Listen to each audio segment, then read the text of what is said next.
Dans bateau baroya barolinga ba beta même stade de martyr beta na yo kaka.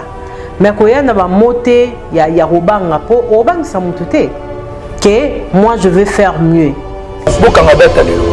Na retourner stade de martyr wana. Yango nga na lobby biso pe caméra na biso rozala. Bateau baroya robeta stade de martyr. Po à laquelle les oba congolais basalaki ya wenge sukaki presque na kipwanza. Ce que quand on dit mayo au sali plus que wera na JB na ba Didier na ba Emelia ya yo à laquelle il faut ekomati à sosa. Il y a d'autres artistes actualités zaté hein abimisi album échec OK concours boye aux UT mais tant o yiga maramba wenge ndega tata mobicha loba hein mbule silba makala kong babimi pouf tu commences à faire des déclarations au biso to yebike na qualité na yo na lolenge na yo stade des martyrs et omelayo en tout cas le bas catastrophe naturelle pas tamboula na retourner stade des martyrs wa ko meka to ko sekae po biso to tindi mutute to tindi mutute na orgueil na lolendo na kimapaputu ongo sa face na bateau balekio na histoire stade de martyr et romela bateau. Je le dis toujours stade de martyr et pour na bana wenge. Pour bana wenge baza bateau bana ba base et puis bana wenge ba tout à toloté na maramba ba réseaux sociaux que non nous on a des fans on a des ceci des c'est là on a non alors les longs azomona artiste mon côté a koki ko ça la face na bana wenge non. Il n'y a aucun artiste. Depuis que Wenge, leader mon côté à musique, à Koka, ko humilier bana Wenge. Ce qui boyebi leader en gros, présenter ngaye, n'a pas preuve. Allez, suko, au moins un musicien bongo aye, a télémi devant Ferrego là, à Zoloba. Ngala leki pour na saki ba nombre de vues.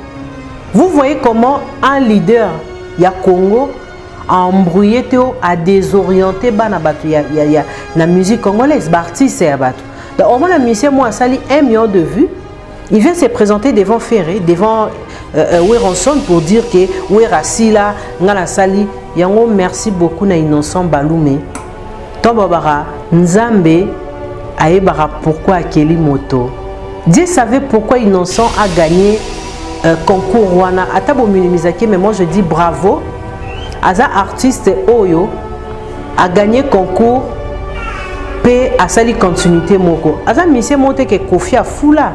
Non, innocent a mission monté que Kofi fallait aza la pemena Kofi pour aza la innocent Balume. Ah, vous comprenez maintenant. Donc innocent azala innocent à l'équipe na concours et à sali continuité moro lelo tozomona. Bravo na innocent Balume pour muto kata débat il y a nombre de vies c'est innocent Balume. Le monde est redémarré bota la rabat polémique muto zone ngaloba. Que redémarrage en wana. Redémarrage en wana, jibem piana. Balobaki ils ont tout, la gaz, pétrole et tout. Bah redémarrer mon kili. Voilà, il faut accepter. Il ne faut pas chercher à constater yo parce que biso to tala yo to mono ke wano danzete ozarano pe danzete parce que tant comme à place abata ba danze ozarano sko danzete est-ce que devant ba Gims il y a des artistes congolais bazara danger dina ngala ba congolais to ba danze tu n'es pas un danger devant Dadju ozara danger devant chanteuse Oyo Azui prix Nabiti est-ce qu'il y a des arts baseka parce que les aba mission Oyo ba warrior ba sous-estimaka tous en la vérité parce que ba fanatique Oyo ba sous-estima wenge zaka ba warrior ce qu'on a ngana comprendre pourquoi ba fanatique a fali ba nga kocha fali face ya ba jibena ba wera baza ba yaya fali Congoli solo. Bonjour, bonsoir. Alors Virginie Mangangaye, tous à travers VM Télévision, tous sur la Nabino Masolo et musique. Alors la toile, actuellement tout le monde en parle, donc concernant la fameuse production du groupe Wenge Musica Bon Chic Bon Genre 4x4, je me rappelle encore quand JB Mpiana a fait un message en disant que nous avons tout, nous allons redémarrer.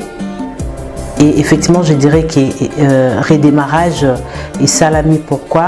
Parce que sur Nathalie, après le 30 juin, polémique et salama. Tout bazo lingaba apprécié concert wana le 30 juin, tout soupé bazo lingaba critiquer ngo. Alors côté critique, il faut toujours quoi accepter, côté pas appréciation, il faut toujours quoi accepter. Alors na sepela na phrase moko Adolphe Dominguez alobaka Mboule Sili ba makala konk babimi. Donc le concert il y a le 30 juin et Sili batu babimi. Bato babimi batumsu bazo beta maboko batumsu bazo meka babundisa événement wana. Alors à travers cette émission, je dirais que événement wana boro bundisa ngote parce que on ne change pas l'histoire. Soki tozui stylo rouge to télémina stade de martyr to bana ko porter correction sur événement il y a 30 juin, en tout cas ba faute ezate. Tokeda nous na debi il y a histoire. Je me rappelle, Amadou avait annoncé le projet Wenge 4x4 parce qu'ils ont un projet à concerter et au même moment une réalisation il y a l'album, il y a 4 chansons. Alors c'est depuis le 28 février. Les autres ont l'émission où nous sommes le 6 juillet. Donc ce on dit février, mars, avril, mai, juin, juillet. La chronique musicale est dominée par événement ya Wenge. Na rolinga ba ozo kota événement en doute. Boya bo présenter nga événement nini kanga toile pendant 6 mois. Exacté. Alors, il faut respecter les artistes comme JB Mpiana, Weranson et les autres. Nazo zwakaka Weranson na JB Mpiana parce que sans que tous à la hypocrite ou nga la hypocrite, bateau va sali continuité moko noble.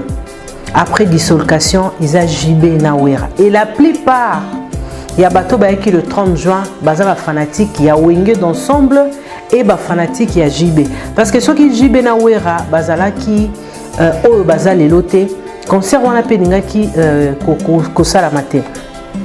Alors le 28 février, M. Amano Djabi alobino azobetisa Wenge. Pour certaines personnes, ils ont acquis comme un rêve qui de leur part, ils n'ont jamais réalisé. Mais le rêve est réalisé. Le rêve est réalisé dans la condition noble, des bonnes conditions. Batutu va qui concert il y a le 30 juin, bazonga qui mutualeli téléphone té, bana basi baleli perrique té, mutupa bungise le côté cassure et salamité. La ville était calme le 30 juin 2022 au stade de Martyr. Vous savez, le 30 juin c'est une date historique. Ah, on a RDC, pourquoi? Parce que les jours oyo, bato babunda qui pour la politique. Raflaki liberté à ba Congolais, toujours qui indépendance à Bissau.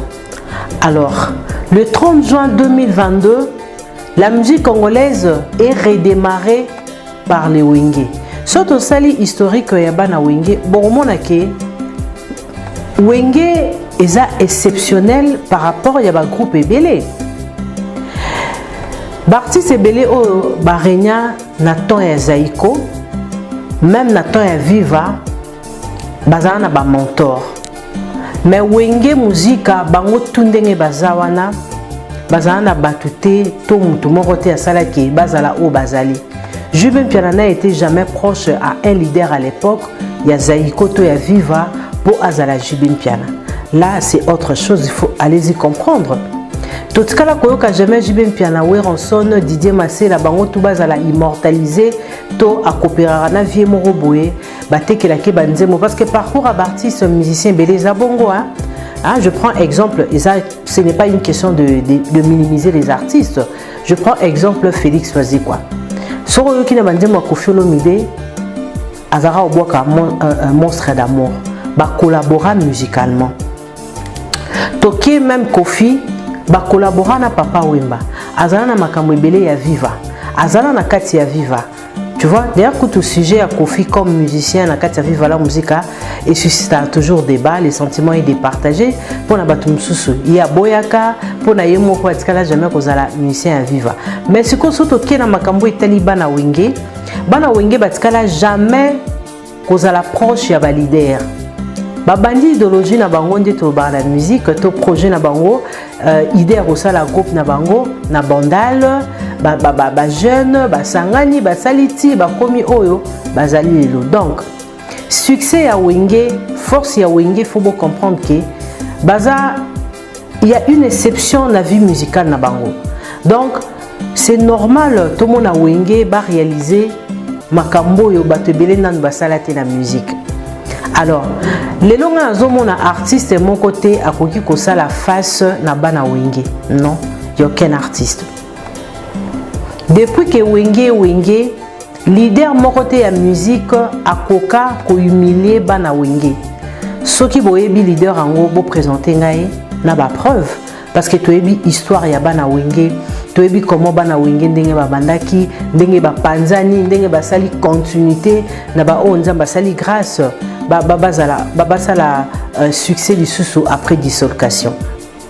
Donc makamba wenge eza na ndenge nango. Wenge eza orchestre moko na lobaki eza béni par Dieu. Tu vois parce que ezalate ba jeune ba sangani parce que ba groupe ebele na Congo toyoka ba histoire na bango bazalaki ensemble tant ba panzani au mona pena bango nyonso ba limwe. 5 ans, 6 ans après, tout le bela du sous-souté.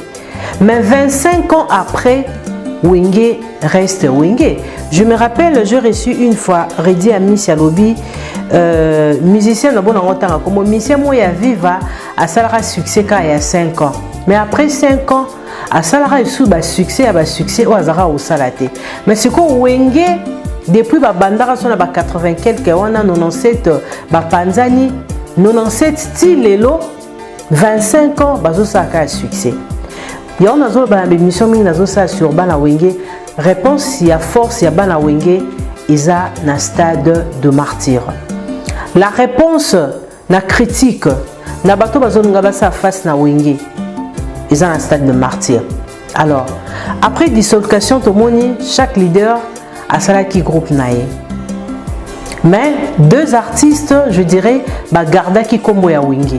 Wenge musique à maison mère, Wenge bon chic bon jar, JB Nawira. On va continuer qui na combo à Wenge parce que Blaise Boula a eu la pondération 8. Voilà, Blaise Boula a la pondération 8. Ah Wenge Tonia Pe Adolphe Dominguez et Zali. Voilà, donc on va continuer na combo ya Wenge. Alors, deux artistes, on a créé Wenge, Maison Mère, Wenge, Bon Chic, Bon Jar.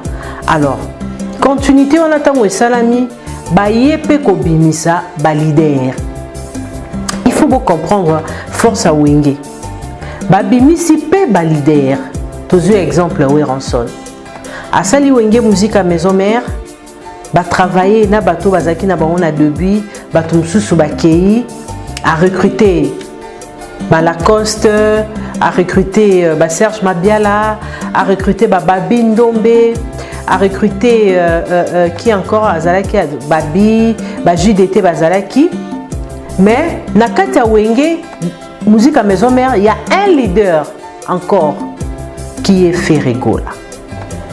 Dans une année, on a deux buts à Wenge qui est Ferregola. Ferregola aujourd'hui, personne a koki konnier ba effort ou à sali la musique, amélioration musicale, succès naïe partout. Le autres ont un album Dynasty depuis Vandaki na 4e place na Amazon. En tout cas, j'en profite pour féliciter les Gaulois et les Gauloises de partout. Ndenge bazo somba album wana. Alors nazo mon album Dynasty ezo kende na nzela ya kozwa disque d'or. Voilà, disque dureté, disque d'or. Alors Wenge musique à maison mère babimisi naoba na badobi nango Ferregola leader. Faire accueillir à sali continuité ya Wenge. Weronson a recruté. Et après on a tomoni sous jeune sous ça succès makasi na kombo ya héritier Watanabe Motona Tembe. Alors mutu morote a cause à la inconscient ou inconsciente de ne pas voir ou être aveugle, de ne pas voir la réussite de l'artiste héritier Watanabe qui nous sert le bel rumba. En tout cas, il nous sert de belles chansons, de belles rumba. À tout ça, rumba na ya kitoko. Aujourd'hui, je dirais héritier aza la cour de grand par rapport à la réalisation na ya. À part héritier, bah déplique bazali, bazali belé. Tu vois la force ya Wenge place ezali. Parce que après ba Weronson ba leader sous na Wenge bazali.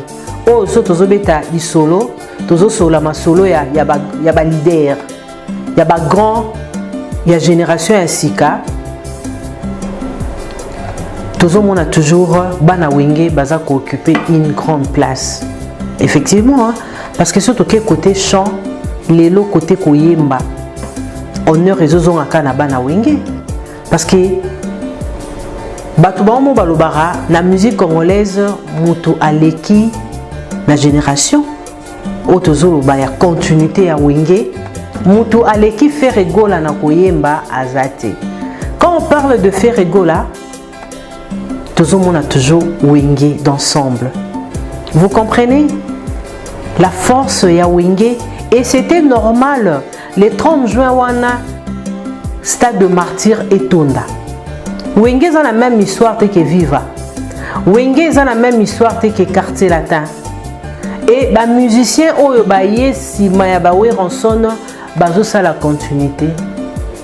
Les musiciens oyo pe babimi auprès ya artiste bauti et pas ya na Wenge bazo sa la succès. Je prends Buna File. Azapeka moi na Wenge. Pour moi na Wenge nde ba travailler naie. Et Sali Keaz l'a connu, clin d'œil à Fabregas. Tu vois, force à Wenge. Donc Wenge a une histoire dans Womoko exceptionnelle. Alors, Tozongi na au Italie concert il y a le 30 juin. Côté technique, une réussite totale. Objectif est de voir les anges adorables ensemble. Parce que Wenge n'est pas dans la et tikara batubele na posa comme tout etikala na posa ah ba panzani avant tous vraiment on a besoin na bango c'était très tôt leur séparation. Alors monsieur Amanou Djabi a arrivé à réunir bango place au batubele ba Yeshua. Vous savez l'histoire Jubem Piana Weronson ensemble, c'est une histoire où batubele ba Yeshua bah connaîtra échec dans Rosangisa Bango, je peux pas encore revenir sur ça, mais au moins Amanou Djabi a réussi là où les autres ont échoué. C'est une réussite totale, nous devons applaudir M. Amanou Djabi. Nadobi a concert Wanezalaki Wenge Barosala plainté. Bana Wenge et Sibasila. Génération Oyo et sa génération ya Fali. Falinde Aza leader et génération. Je reviens encore à Nelkamo Jubem Pianaloba qui m'a ma génération. R Moroboé, Papa Cherazane a raison. Qu'est-ce que vous avez apporté pour tout Tchao leader et génération? Oui, Bissanga, Mouto Amitaka, yé leader et génération. Oui, qu'est-ce que vous avez apporté? Vous avez apporté quoi? Jubem Piana, apporta Maramboué Belé, la musique congolaise. Wenge a apporté beaucoup de choses. Il y a longtemps qui bazo redémarrer. Mouta kota doute so beaucoup na ba réseaux sociaux bo mona ke redémarrage et salami pour Wenge et même polémique. Même Kofi Olomide l'a dit lors d'une émission que bana Wenge mutu baya na polémique. Ah bah so là on a fallu mtaloba une émission moi salara. Voilà. Donc c'est une réalité oh il faut accepter en gros. Donc bozo qui ma génération oh bien hérité l'émission Toto Salé dernièrement émission elle qui succès à l'album Ebele. Alors bi surtout zone la 5e génération bato Ebele ba oki mapo kuna la kati Jibena Wera nde ba leader. Ce que batu pardon na génération, batu ce que ba comment roloba te. Toza na 4 à 5e génération. Non non, bino tout boza na 4 à 4e génération. Pourquoi? Parce que bo banana nous ko travailler na ba groupe oyo et ça la face na wenge. Quand tu dis que une génération o memini ni asika. Bisapso, on a un leader, il y a des leaders, on a une génération oyo, il y a un meilleur. Qu'est-ce que tu as apporté? Les gens ont critiqué ma banga. Mais ma banga c'est wenge. Ma banga c'est wenge. Ma banga, oh Virginie Manganga. Les yeux ne viennent pas en son aboranga. Oh Virginie Manganga ne kofiolo midabwaka. C'est les wenge de bayena bilenya mabanga. So total même na bagag ya ba ivoirien. So bazo parler sur la musique congolaise baloba toujours. Il a bien commencé mais après il a commencé les histoires de mabanga là comme les wenge. C'est wenge. Bobo yango ndenge nini. Tant ozolo bakenga na za leader mais qu'est-ce que tu as apporté? Est-ce que tu nous as servi ou apporté seulement le mensonge? Tant que le baraqué, le nombre de vues est important. Bon, c'est car JB est absent dans les réseaux sociaux. JB est raté 10 ans sans album. Ce que bateau baya kiwana. Baya ki ka hotel la monto à sala 10 ans abimisa œuvre té. Toboy ajouter, torobo ya pe technologie té. Mais il y a des choses qui sont pas vraiment très importantes dans la musique. Je vais bien un succès, basali, top plein basali 25 ans après. Est-ce que Nathan wana YouTube ezalaka, ko booster ezalaka? C'est ça, il faut plus travailler. Vous avez un monde moko réel, que vous avez un monde. Parce que moi je dis toujours Internet est un monde moko mensongère, est un monde moko yalokuta makasi. Tout est possible avec les réseaux sociaux. Tout est possible. Tout le monde a même photo ya mutu, bazui corps. Il y a Moutoumsusu et Kingo to elongi ya Moutoumsusu ba mariango et ça lui peut que motowana ndeye. Donc avec nouvelle technologie oyo mensonge est facile, c'est facile de manipuler. Mais et d'après marambo belé o esali que moyen beaucoup ça isate. Donc quand tu dis que za leader yande tibiso toto vandi boé maman basili sa wenge mbalamoko na critique a raté mais tout comme on a parti au binonde botal arabiso bo accepter la vérité parce que balé sabiso ke ba wenge basila mutazo cartonné asili sa ba wenge eza fali mutako kosa na zo kosa te boyebi génération wenge c'est sila fali asili sa bango fali aza top. Fallait être leader de la 5e génération. Mais quand tu dis que tu es leader de la 5e génération, qu'est-ce que tu nous as apporté par rapport au Wenge? Parce que Wenge, il y a un Luxe, c'est Wenge. Kolata Kitoko, c'est Wenge. Musicien français, c'est Wenge. Mabanga, c'est Wenge. Stade de Martyr, c'est Wenge.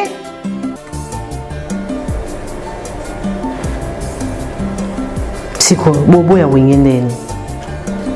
Et dans le concert, on a ce que j'avais beaucoup aimé. Ezaïka bata génération wenge tende bazalaki. Même les enfants étaient présents. Les enfants étaient présents. Il y a d'autres personnes au bayaki balobi na yoka kaka lisolo ya wenge. Na yoka kande babaraji bina wera bazalaki ensemble. Et j'en profite pour naya kotala batuana ensemble pour na viva bango na sente. Et c'est ce qui s'est passé. Curiosité wana, elengi wana. Est-ce que 25 ans après, ils ont un leader rebelle, soit ils vont à stade de martyr, trouver à la bango bongo. Concert on les a qui karaté, sotobi tout ça wenge panzani les 25 ans après. Tout le monde l'aime, soit papa tout le monde a 60 ans kuna. Donc est-ce que c'est quelqu'un qui a 30 ans, 50 ans, 60 ans, génération qui a jibena wira. Il y a eu des jeunes qui étaient présents. Et classe sociale, tout, qui présent dans la production, là. Sénateur, député, konzebele bazaki na concert, voilà. C'est ça la force d'un groupe. C'est ça la force, il y a clan moko boy. C'est ça. Tant baye wana baye po jibena wira.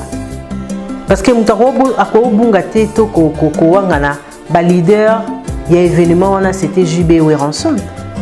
Pourquoi vous susciter polémique? Bato batiaki doute eza échec na bango. Alors, pour baluka ko se consoler, ndo moni bazonga ba créer ba débat moko, moi je dirais ba débat moko bête stérile oyo et ko aboutir to robot talango et lo ko moroté. Concert il y a le 30 juin de ma part, c'était une réussite totale. Et bango baza bato un spectacle. Ce sont des personnes habituées na ba spectacle, na ba grande salle. Tant que tu as une salle prestigieuse à Paris, le concert na bango est le cas inaperçuté. Parce que l'artiste est bête non na beta You Arena, na beta Bercy, na beta Zénith. Mais après, batbayo karango, batbatala rango. Pour Zénith ou Wera beta à l'époque il y a ferré, ils a Zénith etika la bat. Oh babindo babina ko imbiko. Zénith a joué bien piano, et ça Zénith ou etikala. Aujourd'hui Zénith a Kofi ou a présenté. Donc etikala, c'est ça qu'on a besoin. Même Zénith a Papa Wemba. Mais ce que tu as les carabos le baquet, il y a na YouTube. Donc il y a des gens qui ont mis ça la leader na YouTube na ba nombre de vues. Ce n'est pas ça la musique. Il y a même des musiciens oyo bazan a parcours richeté. Ok, penise monnaie ça na 1 million. Allez, tu vois, au moins un musicien bongo aye a télémis devant faire rigola azoloba. Ngala leki pour na ça qui ba nombre de vues. Vous voyez comment un leader ya Congo a embrouillé a désorienté bana batu ya la musique congolaise, artiste et batu. Donc au moins un musicien moi sali 1 million de vues. Il vient se présenter devant Ferré, devant Weranson pour dire que Werasila, Ngala Sali, Yango, merci beaucoup na Innocent Balume. Tobabara, Nzambe, Aebara, pourquoi Akeli Moto. Dieu savait pourquoi Innocent a gagné concours Rwanda. Atabo Minimizaki, mais moi je dis bravo. Aza artiste Oyo a gagné concours P à Sali continuité Moko. Aza Monsieur Mote que Kofi a foula. Non, Innocent a mis ses mots que Kofi fallait à la pembe à Kofi pour à la Innocent Balume. Vous comprenez maintenant? Donc, Innocent Azala Innocent à l'équipe à concours et à sa continuité moro lelo tozomona. Bravo na Innocent Balume pour muto kata débat ya ba nombre de vies, c'est Innocent Balume. Alors, public qui na stade de martyr.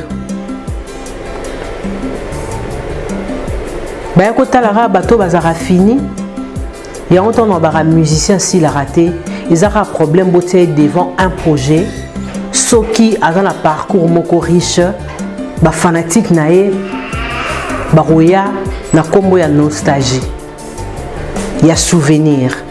Donc si tu as un parcours mon riche, yebake tu bakobo ya yote so koza na projet moko to mona même bande ko be to mona rasaka succès te yekuta yoka na raté mais soki ndeto bana na musique atie libaya a invité bato place moko baza na production to mona rabato beli baya ka pourquoi parce que na roya royo ka na nzembo boy na royo ka na nzembo boy yango nazo répéter nga nazo mona musicien moko te o akoya ko sala face devant spectacle, il y a les 30 juin, un stade de martyr. Et Nzambe, Arabe, ça a toujours d'orgueil. Si aux autres nous c'est le mot pour orgueil, tu seras rabaissé parce que il faut ça la makamouise à niveau na yo. Dans bateau baroya barolinga ba beta même ce stade de martyr beta na yo kaka. Mais koya na ba moté ya robanga po obang sa mutute. Que moi je vais faire mieux. Yangonga na lobby, biso pe caméra na biso rozala. Bato bakoya robeta stade de martyr. Po à laquelle les oba congolais basalaki ya wenge sukaki presque na kipwanza. Ce que potom di mayo au sali plus que wera na JB na ba Didier na ba Emelia. Ya yo à laquelle il faut ekomati à Sosa. Monsieur Kobima 24. Monsieur Kobima Kabamba côté à Prince William. Voilà. Là nous allons accepter que non, yo au sali plus que Wenge. Ou c'est une question, il y a qu'on s'accrocher l'actualité parce qu'il y a d'autres artistes actualités athées. Abimi c'est album échec, ok concours bouillé aux UT, mais tant on regarde maramba wenge ndeka tata mobicha loba mboule silba makala kong babimi pouf tu commences à faire des déclarations au biso to ebike na qualité na yo na lolenge na yo stade de martyr et omela yo stade de martyr et omela bato. Je le dis toujours, stade de martyr est pour na bana wenge. Pour bana wenge baza bato bana ba base. Et puis bana wenge ba tout à tout loté na maramba réseaux sociaux que non, nous on a des fans, on a des ceci des c'est là, on a non. Projet wana tangweye na zongi suska rapport de so masula wenge ango. Oh les 30 jours na ba royate parce que bana wenge ba si la plein ko sala maté. Donc na biso presse to côté projet en a doute na ba tumsu na ba kuzu bazaki wana na ba projet mais na ba kuzu bazotonga bana wenge ke iko sala plainte. Maintenant Dieu est grand, plein et salami. Bobandisco koluka critique. Vous critiquez Weranson par rapport à Mabanga. Mais Mabanga c'est wenge. Mabanga c'est wenge. Vous comment vous voyez? Tu as vu que bato bébé bazana bango boire à bato na album na banzembo. Mais ce que donc makambo est penza makasta encore wenge mais faut mutu to bima. Et puis événement on a même ngana luka libanga. Nga senga libanga pa kaluji. Pour ezelo ko erotika là.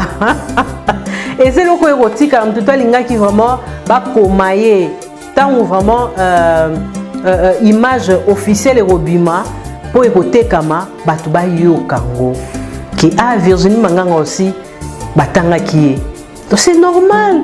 Et puis le bongo et gros salamaka na bana wenge que concert moya stade de martyr batanga nga tuni meli nga ozumbo nga Virginie tika dega donc ba pesi bambongo ko wa bwaka bango. Et le rabon, il s'en est salama. Et si est salama, tout a besoin de boire. Qu'est-ce que vous voulez reprocher à Weranson? Mais Wenge Zama Banga, Bilo monsieur za oebi que non, identité ya makamuna bango ezarabou. Mais pourquoi bino bozo linga bo kamwango? Mambo mabanga eza makambu, excuse-moi, eza makambu bana Wenge. Wenge c'est les mabanga, c'est normal. Vous critiquez Weranson à Matisi Sarah Solo à Saliboé. Non. Événement wana, même JB Piana, ba musicien na épé ba m'attaquer. Ça c'est la jalousie. Bozo nga bo porter critique, donc bozo nga bo mais maman ya kala mon océan. Il s'imbatte.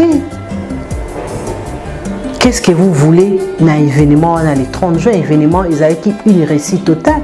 Batouba Sepeli. Ordre Pesami. Redémarrage et salami. Bateni wana balataki. Recours exaté. Oh, m'ton ça recours na musique. Ah non, moi je dis que recours exaté.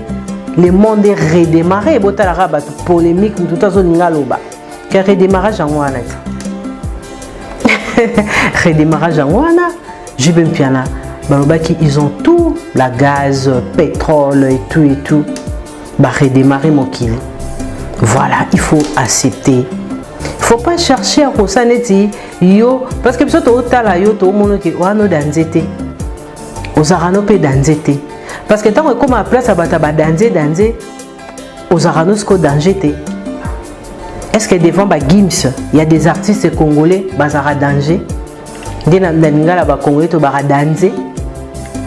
Tu n'es pas un danger. Devant Dadju aux ara danger. Devant chanteuse Oyo Azui prix Nabiti. Est-ce qu'il y a des artistes au bazar danger? Non. C'est regrettable seulement de voir proche d'artistes Moussoussou. Au moins la peine effigie artiste, mais il y a un petit garçon qui passe pour communiquer contre Wenge qui concert Moro Yamabe. Tu es bien que vous se référez à Wenge. Bana Wenge ba modèle na bino ba ferré ba modèle ba JB ba wera parce que faire na Wenge 4x4 ba modèle na bino, mais il faut seulement que ça amour et respect wana. Faut pas te cacher derrière. Après, au titre d'abattement, que non, il faut humilier le spectacle, il faut humilier Werana JB. wera JB bana ba base. JB piana obo silisa bo finga boloba que JB il est rien, c'est un produit fini, ba yokara été JB kutuboe JB boy. Kasi JB ngwe wana la réponse na stade de martyr. Bino bataba succès, tout le monde a bino bosala plus que wenge. Et wa ko meka to sekae. Po biso to tindi mutute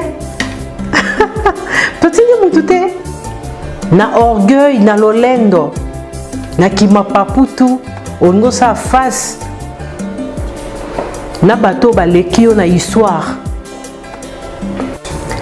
kaka na mboko to monaka baningaka histoire te mboko Congo soka to beta te jibes ko beta te omoni mikolo ezaye o mikolo ezaye na ba robot so to barara omoni ferré asalara vita ima ko beta te mikolo eza mutu boy franchement mboko sur le plan musical baboyera historia hein histoire babeta yango te na mboko mais c'est regrettable.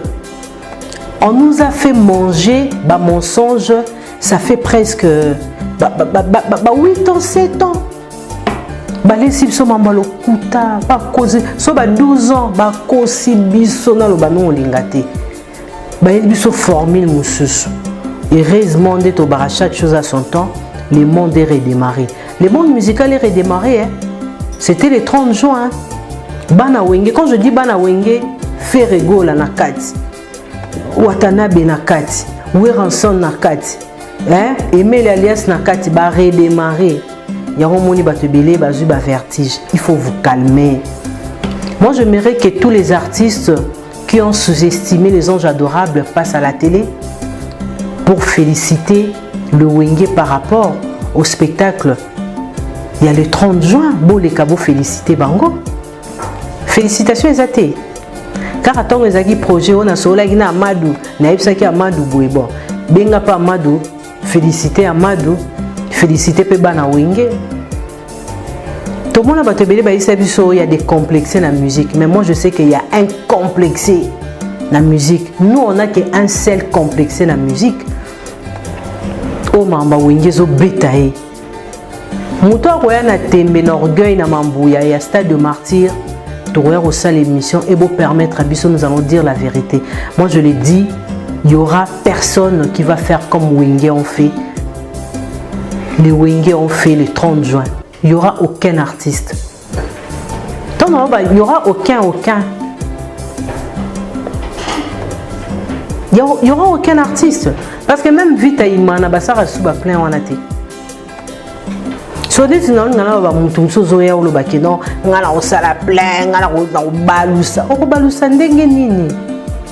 puis stade de martyr il faut un moto mais ça n'a pas spectacle parce que oui on le phénomène je vais pianaza ni à scène n'en parle même pas bablo à stade on les a makamuna bango ba beta kaba stade il y a des gars je me réfère encore à un concert na bango il y a stade de martyr pardon il y a Fikine Babana Robeta samedi dimanche na 12h qui peut tenir comme ça si ce n'est pas Wenge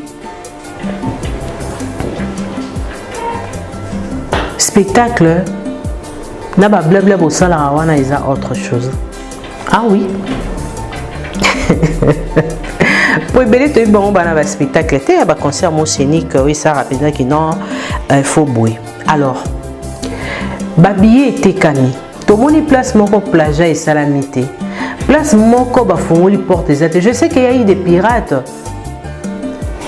ah pembeni à stade de martyr pour baluka moi quack ezate le billet vendu ok bato bakoti basomba billet na bango babini basepeli et oeza sous noble kozwa une partie ya recette wana kokende kosala donation na ba femme militaire ou baza na front même nzamba yokaki prière ya bana Wenge il fallait que ça la plein bat bakota basomba ba billet pour mbongo wana et soutenir Fardi Senabiso baza bato ba grand projet baza bato malamu bana wenge babula bakolo te enga nazo répéter bakolo tu ba mikolo ande to barame yebika lingala ngo boyebika lingala ba mikolo tu ya musique ba sala face na bana wenge batikala organité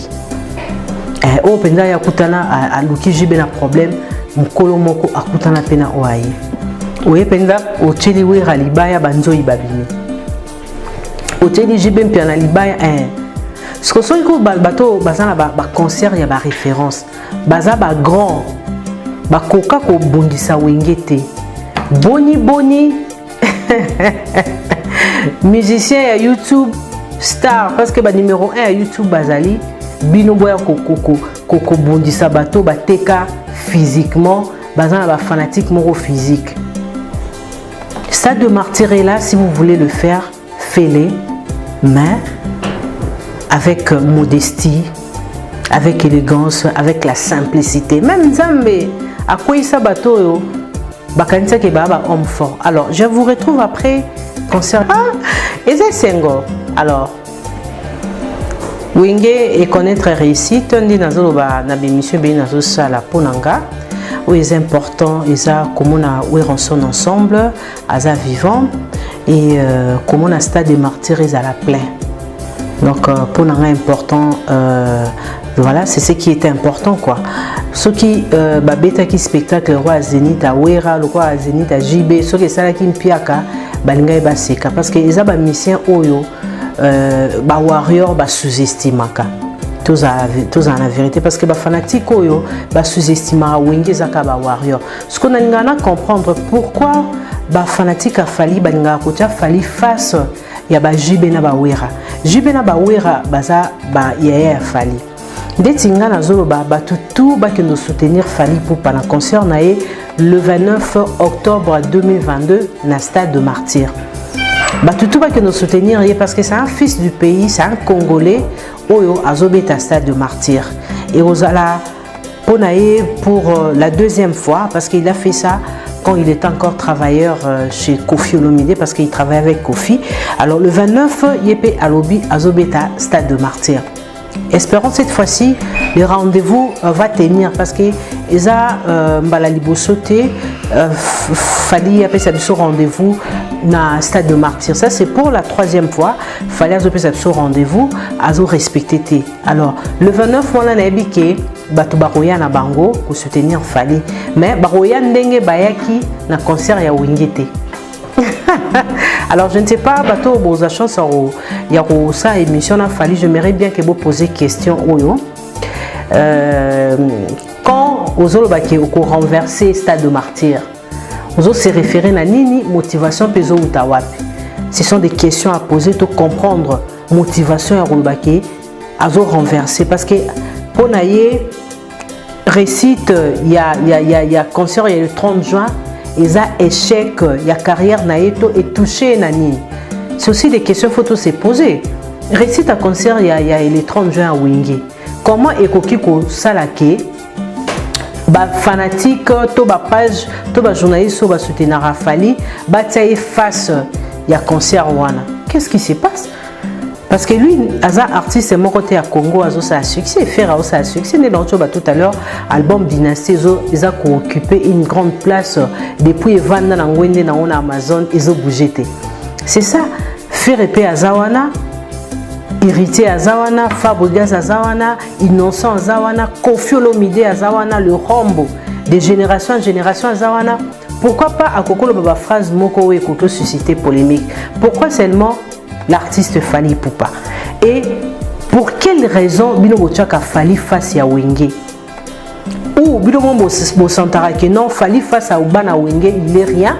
Peut-être il est fort devant les musiciens à quartier là-bas, devant Bana Wenge. Aza et l'autre côté, il y a un bongasko bozoye bo tout isaé pour aimer ma polémique. Moi je pensais bien la réunification. Et nous avons quelque chose il y a bien. Comment on a Jibena Wera, il y a changer les données musicales.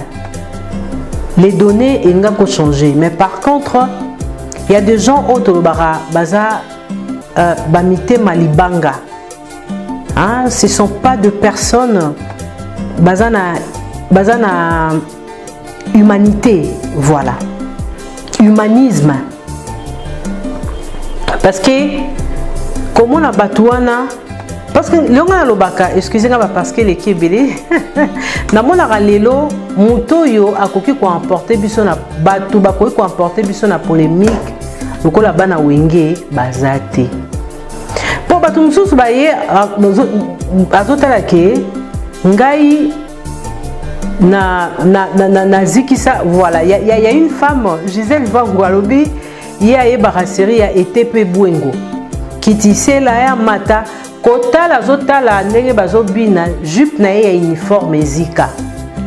Il y a des gens bilamba ezika pour na kota la wenge. Nga nazo présenter mission yo nazo mbata. Parce que mon grand frère o nga na landi yazaki muta El Paris. Abetanga na mbata. Et avec ma grande sœur, tu as toujours engagé ba débat moko azaki mutajibe moko mutawera na olobate. Tu vois? Donc batubaya ki bongo. Si comme musicien au bon ngabote face ya wenge azana ba somote ba histoire o biso to ko beta ya ndeti nazo beta nga neti nganze monini. Excusez-moi, on sous-estime tete na koyoka somo eziki sangela mba ezate parce qu'on a tout vécu na wenge. Wenge nous a servi tout, bah émotion, bah noblesse, bah tout la musique, on a vécu ça avec le wenge. Il y a aujourd'hui bien pianazolo baké, bozana katia génération wenge. C'est ça. Parce qu'on retrouve toujours wenge. Koboudé on a c'est wenge. Moi moi qui là c'est wenge, tout c'est wenge. Donc nous c'est ça ngo wenge. Ba bisale là na bosala wana. Et bato ba soutenir we ta biso. Otaba image au monde paix à son âme. Le nom m'a échappé. Azoko misa wenge pour azolo bakenga naza mourir ya musique congolaise pas possible. Donc on va dire que mutu moko na Côte d'Ivoire ami benga Tutu Kaluji.